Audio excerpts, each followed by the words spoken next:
The CRF 1100 Africa Twin and Africa Twin Adventure Sports ES feature an intuitive 6.5-inch color touchscreen display. Before we take a look at functions of the display, it's important to note that use of the touchscreen should be avoided while the vehicle is in motion. While riding, it's best to use the switchgear controls instead. As a safety measure, some functions of the touchscreen are grayed out and inoperable while the vehicle is moving. Always remember to keep your eyes and attention on the road ahead. Once the key has been cycled on, a safety notice will appear on the screen. Tap OK to acknowledge the notice. The display screen responds to familiar touches and gestures.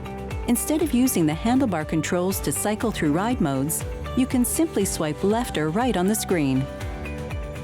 Tapping on the ride mode will also work. Adjusting settings on drive mode screens is just as easy. Simply tap directly on the settings you'd like to adjust rather than using the switchgear controls to navigate down to each setting. The touchscreen can also be used to navigate through the main menu pages. To go to the main menu from any of the drive mode screens, simply tap on the top section where the time appears.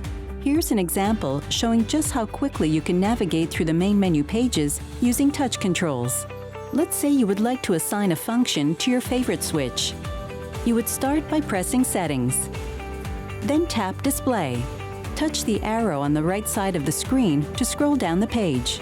Then tap Favorite Switch. Here you will see the settings you can assign to your favorite switch. Touch one of the options to assign this function to the favorite switch. Now when you press the favorite switch on the left-hand handlebar, it will execute the assigned function. This is just one example of how intuitive it is to navigate menus using the touchscreen.